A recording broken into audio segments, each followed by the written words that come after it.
Number 42, the doctor will see you now.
Letter to my daughter.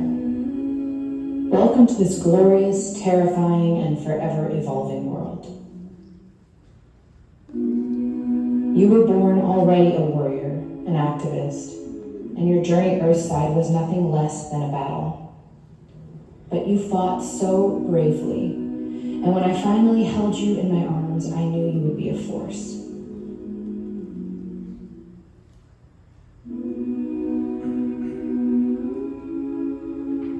The year you came into this world was a year of backsliding women's rights.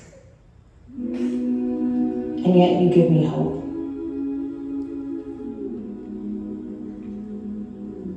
Hope for a future where you get to tell us who you are and demand your voice be heard. I have hope that when you walk through the world, your mind is respected and your body honored. Hope that you will live in a future world where you are not afraid walking down the street, where you can dress how you like without fear of consequence.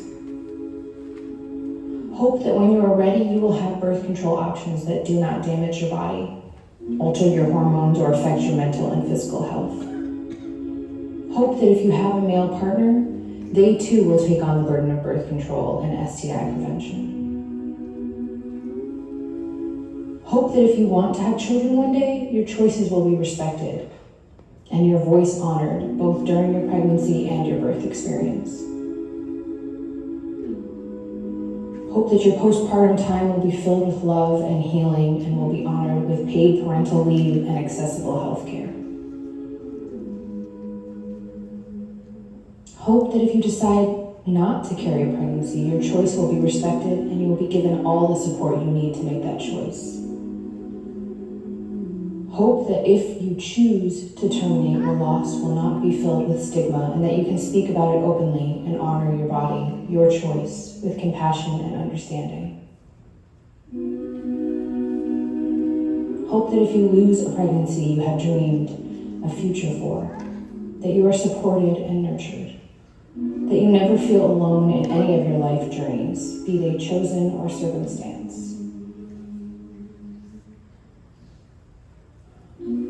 For being born is to be born with the burden of expectations, of regulations, and recreations. Each period of your life will be marked by a recreation of the self. And my deepest hope for you is that each recreation of self is celebrated, honored, and met with love, both by self and community. Love, your mom.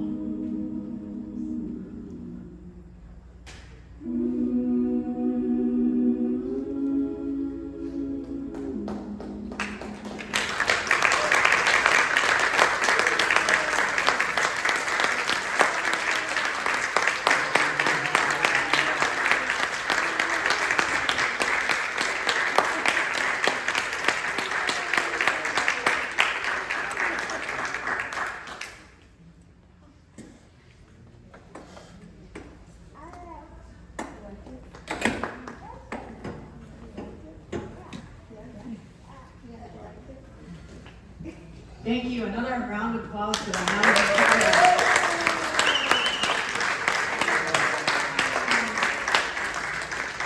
this time, I'd like to open the floor up if you have any questions for Sophia to answer.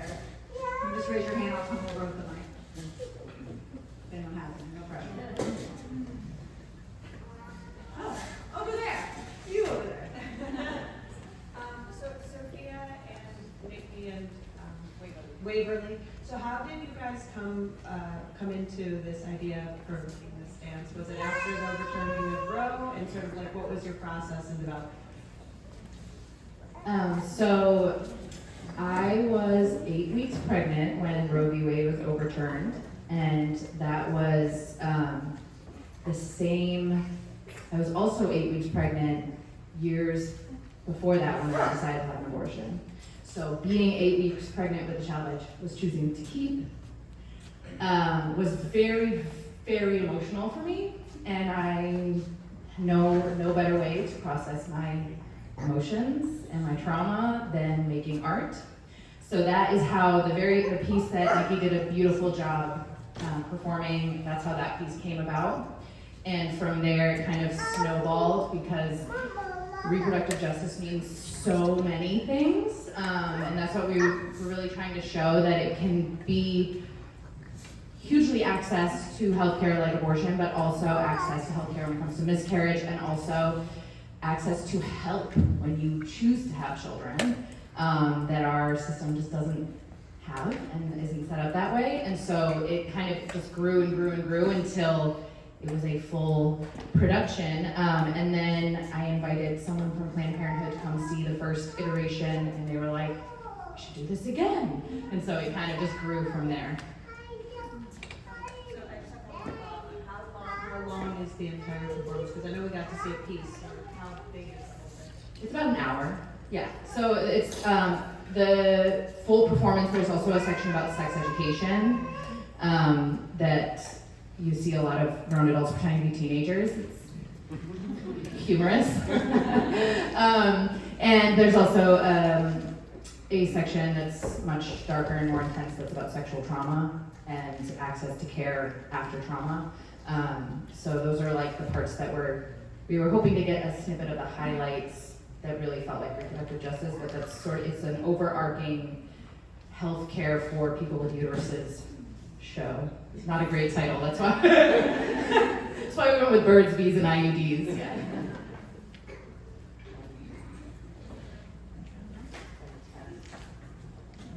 Is there a plan to have the full performance anytime soon?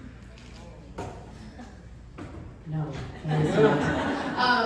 I would love to. We actually collaborate every year with a circus company out of Boston, and we did a show with them the summer before last. And our next thought was, how could we make this show in the air? I don't know. We're crazy. We're artists. I don't know. Don't ask me. But so there might be a circus version of this show, but that's to be determined. We have this was very much a contemporary modern dance show, but the other sort of hat of our company is underground hip hop. So there's a hip hop show that's going to be happening in May called Gumbo Cypher. That's a totally different show, but also cool. So I will let everyone know about that one when it's happening. Thank you so much. Any last questions? Well, thank you so much for taking the time to come